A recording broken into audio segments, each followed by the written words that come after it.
Good morning, everybody. Thank you for tuning in to Shiko Talk podcast. This is my second recording. I have the same guest from my first episode, and he's Peter Gishane, and I'm glad he's back with me again to talk about the Australian Grand Prix. So this will be a post-race interview where we'll see if our expectation of the Grand Prix was met. Hi, Peter. How are you doing? How was your week like? I'm very fine. My week has been good. Still recovering from the race that was. Yes, So it was very eventful. it was a very eventful race. I don't think I expected it to be that dramatic. I know Australia race every time is dramatic, but this one was a multiplication of all the dramas that you can expect. Yeah, so we had three world champions on the podium. Uh, Funny enough, none of them were on the podium last year. I think just evidence of that experience sometimes does count in chaotic conditions. Max won the race but didn't complete the race last year. Charles, the race winner for last year, didn't complete the race this year. So what do you think? I think last year's race Max would have won, definitely, were it not for the engine issues. But this year they have a super dominant car at the start of the season, and that race was very straightforward for them. Charles, I didn't get what happened to him. That crash was very interesting because it was at the early stages of the race, and I had hoped he would have a very good recovery race because that Ferrari is good. If you see Sainz pace before he crashed, it was an okay pace. It was a pace that would have threatened either Hamilton or Alonso. True. Charles didn't even race. That's what we are saying. So he got tagged like on the side by Lance, and unfortunately he couldn't recover. So in my mind, Charles is a world champion material. So every time an incident happens and he can't race, he can't finish, or his car gets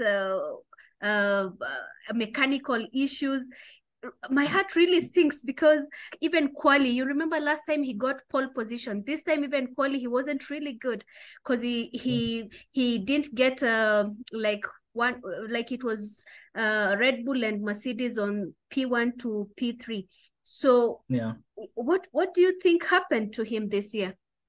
I I've never seen a driver being so unlucky. Like he has, you know, I think he has equal. He now has the same number of points with Lando, and Lando the first two races had 0 points. That's how bad things have been for Charles. And Imagine. I know there's a reliability issue with the Ferrari, with all the Ferraris, because during the Australian race, all the customer cars changed their engines Mm-hmm, for Ferraris. The Haas and the Alphas, they changed their engines. mm-hmm. So there's something with that engine, and like the way was, remember last time we were saying it may be preventing them from using the full power of the engine. So Yeah. they may be, remember the Saudi race still, you could see uh, the way Hamilton passed Sainz, you could see that Ferrari was not moving at the best pace, considering how poor the Mercedes is. So you mean that Chelsea's luck is what is coming between Yeah, him he's, and the world championship? he's so unlucky. It's shocking. If you look at last year, you look at this year, it's either the bad car, bad calls, just sheer luck. Like you can't even get a full lap. I think in the practice sessions, he was as unlucky as Perez, Yeah, but true. Perez recovered. Yeah, at least he recovered during the race. So I mean, Yeah, this Grand Prix was chaotic. It was really an expensive weekend for the teams in Melbourne because I mean, three red flags. I think they were saying it's the most red flags that has happened in history. There was wreckage, tires flying, eight DNFs. It didn't seem real, but it was real. So what do you think of the chaotic scenes in Melbourne this weekend? So one thing I noticed is that teams were struggling with tire warm-up. Uh-huh. And that was not only for Formula One. I Mm-hmm. watched Formula Two and Formula 3, Mm-hmm. and it seems tire warm-up was a big issue for all the team for the whole thing. Mm-hmm. And if you look at some of the accidents that occurred, most of the drivers had just pitted. Alonso, the whole race, you could see at the start tire warm-up was bad, so he had to take a longer time to get the tires to their optimal performance. And all those guys, after they all put the soft tires, you'd expect a soft tire would warm up very fast, but it didn't. On race day, it was warm. It was only the quali that was the weather wasn't cooperating. So when you say they couldn't warm up the tires on race day, it was warm. So I don't get why they would not be able to warm up the tires on a warm day. That's what I was wondering. The track itself, if you noticed, it was not using tires. The tires were not degrading very fast. So even someone would have started on a soft would have enjoyed racing on a soft for a longer period. But I think because now you have to balance between the amount of heat, you want the tire to gradually warm itself instead of having a setup that the tire will warm up immediately. Maybe that's what was catching them. Yeah, so I also read somewhere, I'm not sure if it's an actual true story about Lando complaining about the Pirelli tires. So he seems to think that they're not fit to be in F1. So could the quality of the tires this season be the cause of like the total chaos and incidences in Melbourne? Do you think the actual quality of the tires is the problem, not the warming up or the other things that are happening in the race? Is the quality of the tires, are they fit to be in F1? I think given the experience that Pirelli has being a supplier of F1 tires for some few years, I don't think the quality of the tires is. I know they are pushing them to some limits. I know they have to balance between the developments that are occurring in the car and having a tire that can handle the demand. I know you start considering there were these considerations of trying to reduce wastages by making sure that they can have tires that can be transitioned to commercial use. So I know all those factors are coming to play, and I know very soon the F1 is opening the bids for the new tire suppliers. So I know that's another conversation that is a factor, but I don't think there's a because theoretically the expectation is the tires this year should be an improvement of last year, right? Yes, yes. But also the other thinking I would have is it's the early stages of the season, and teams, even in terms of developing the car, are developing the car that can perform best in those tires. So maybe because it's the start of the season, maybe that's another issue that's part of a reason why they're experiencing those issues. Because I think other than the Red Bulls, I don't think there's anyone who you can say is enjoying racing. Okay, maybe Aston Martin. Talking about Aston Martin, I mean, turn 3 was chaotic. Like it took out Charles, it took out was it Albon? And that's where the like major red flag occurred. So funny thing, the third the incident that caused the third red flag, it involved Carlos and like he tipped Alonso on the side, but the one who got tipped got recovered. So I mean, does this show that experience in F1 could be a winning factor? Because how did you see him spin and get back on track like nothing happened? Experience is very important by because it Yeah. allows you to keep a cool head at such an instance. He You, was so you level-headed that he was recovering and talking to the, what do you call it? His guys at the pit wall. yeah, So he yeah, you can imagine he was juggling like four things and still recovering a spinning car. So I mean, I need that sort of composure in my life. that is real experience. Yeah, That's so what experience because is. you see the others couldn't, and they were just running straight down the track and they couldn't recover. It took out like almost 4 or 5 cars at one go. So I mean that was a lucky save for not a lucky one. I think it's an experience save from Alonso. So last time we spoke about Alpines, eh? So they were Yeah. doing really well in Australia. Unfortunately, they were taken out by the turn three incident.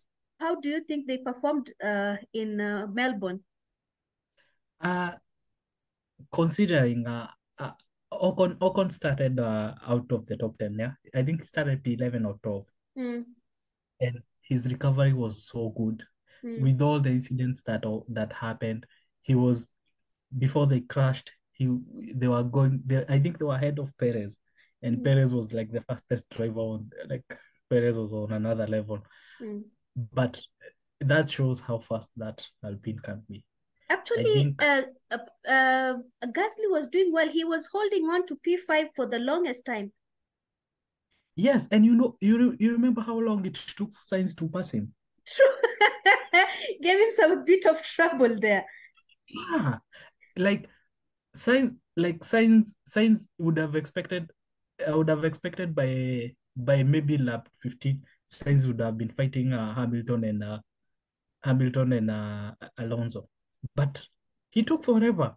And by the time he came to Alonso, I think he was even done with that race. Like, his fighting came back when at the third restart. You remember, I don't know if it's Gasly. There was Sainz pulled a dummy overtake on somebody. Was it Gasly?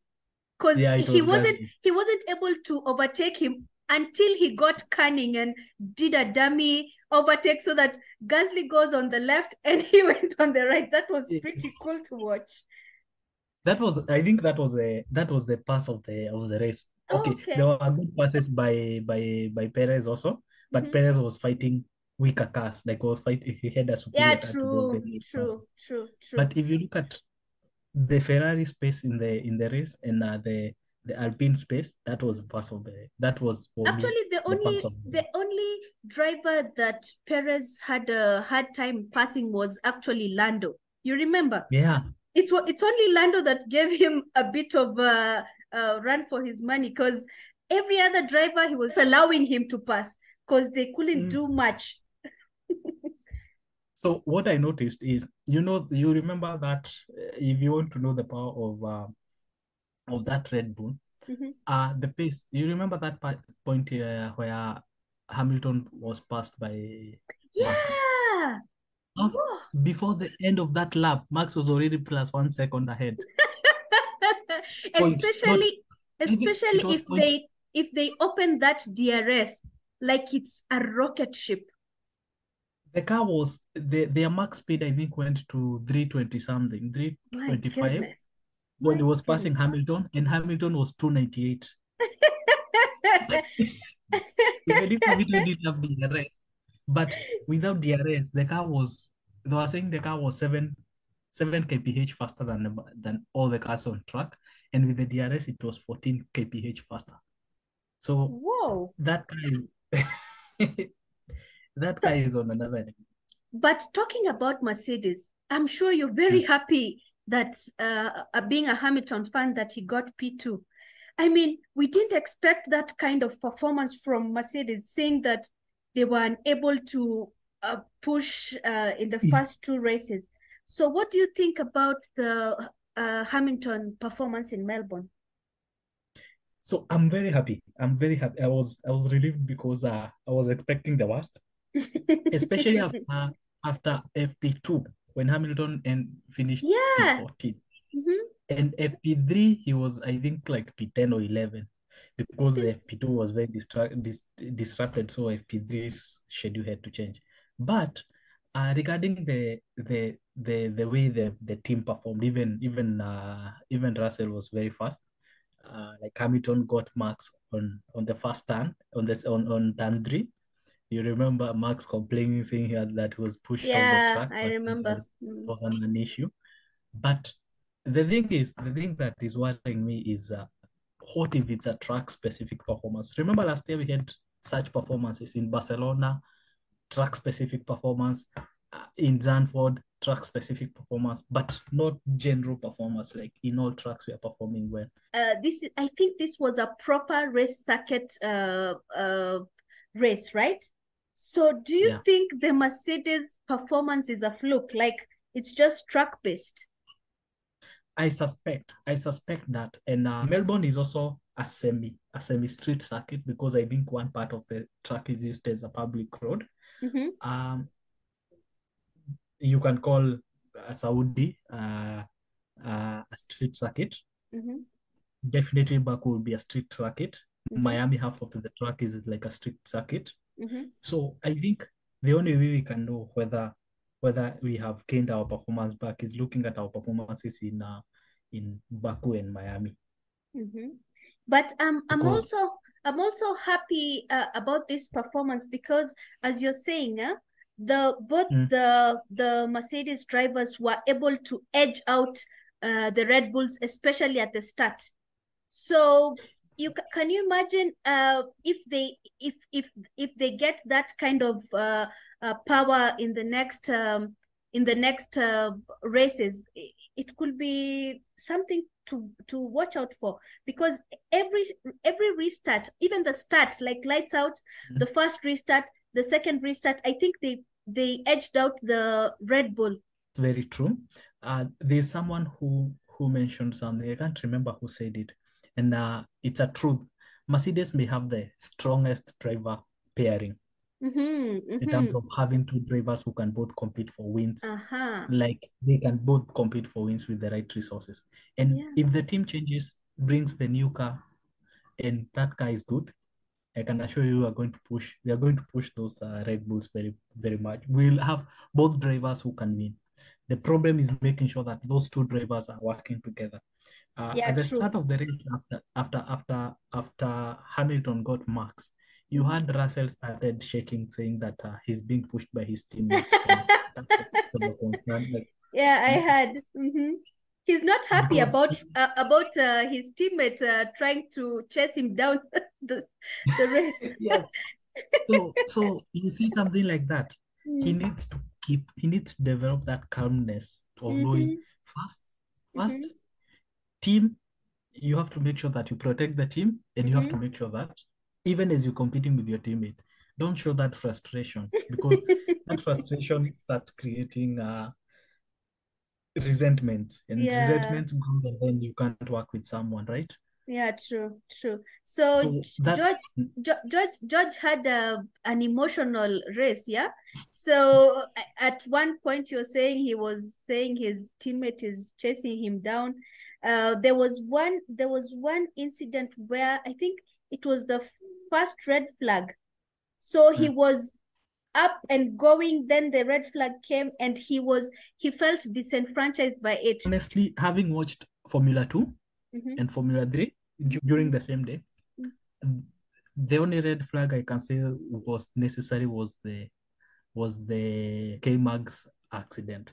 The first one, it was debris. They were clearing the sand out of the tree. Yeah, I remember. Charles went out. Formula 2 had a red flag, a safety car that lasted for 10 minutes. They were clearing the track. It was that bad. Yeah, it was that bad. And they had another accident later, which was not red flagged, and it was even worse than all the accidents that occurred in Formula 2. So I don't get what changed in the minds of the stewards. They started doing the red flags. I think it's not just you. Many people are wondering, especially the first red flag. Even George himself, he wasn't happy about it. Even the team boss, I heard him over the radio telling him that just focus on the race, because now we can't do anything. It's quite interesting that you're saying that in the other F2 and F3, they gave red flags for quite serious incidents, but many are not agreeing with the red flags in the F1 race.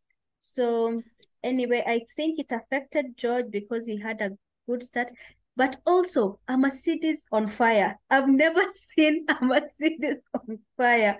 So it means even if there were no restarts and the other kind of drama that was happening in that race, George would not have been able to finish that race. Yeah, that thing for the fire shocked me. And at first, even Ted was saying, that must be something that is not well connected or a hydraulic issue, then the fuel leaked or something like that. Because you never heard of a Mercedes having a reliability issue. I've never Like seen I've never seen a it's Mercedes very on rare. fire. Yeah, because I know I'm not an old F1 fan. So the period I've been watching F1, I've never seen Mercedes on fire. So I know, that was quite something. I remember once Bottas in either 19 or 20. Mm-hmm.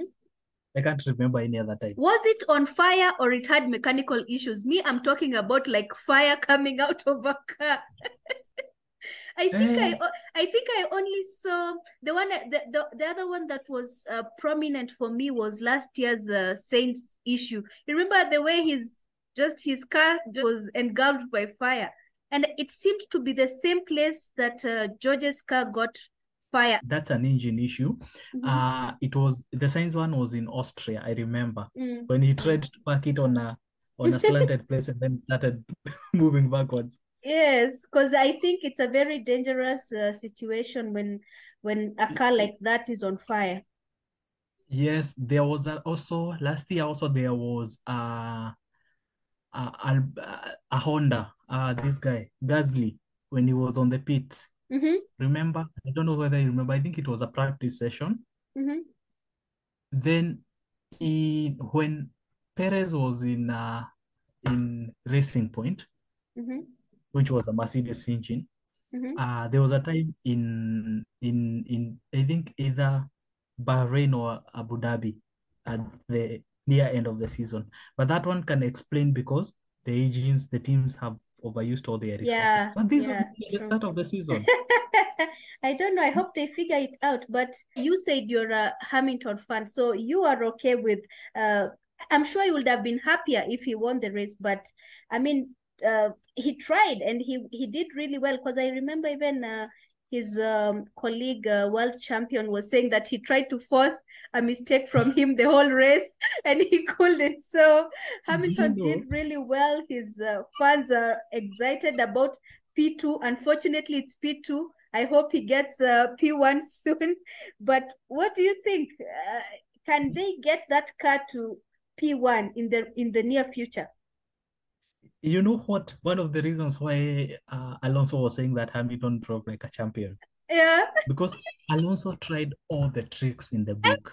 Oh, and he said it Every himself. trick. He said it himself. He admitted that he tried to force him to make a mistake, and he just drove a beautiful race. During the first safety car, Mm-hmm. he thought they expected Hamilton to pit. Hamilton didn't pit. Yeah, I remember they stayed out on track. He stayed out. Yeah, Lucky for them because they got a chip stop later yeah, because of yeah. the restart. Because of the restart. And Mm. during the race, if you looked at the sector at the time, at Mm-hmm. the gap time, what was happening is Hamilton was always making sure he's like, even if Alonso is near, he's Mm-hmm. like 1.1 seconds behind. He's not Uh-huh. 0.9, he's Yeah, 1.1, so yeah, you don't get the yeah. DRS So advantage DRS, I understand. I understand. because that car is very fast. Okay, so let me talk about this DRS thing. Did you see at one of the restarts, Toto kept walking back and forth, trying to check Mm. out the back of that Red Bull car? I mean, what is happening? This DRS Um, thing is making the Red Bulls lethal, especially during overtakes. They are overtaking cars like the other cars are just standing there. you know, you had the way I was saying 14 kilometers per hour faster than any other car on DRS. So That is unheard of. do you think Mercedes will copy something from Red Bull? Because Aston Martin did it and they're having a good season. Can Mercedes copy?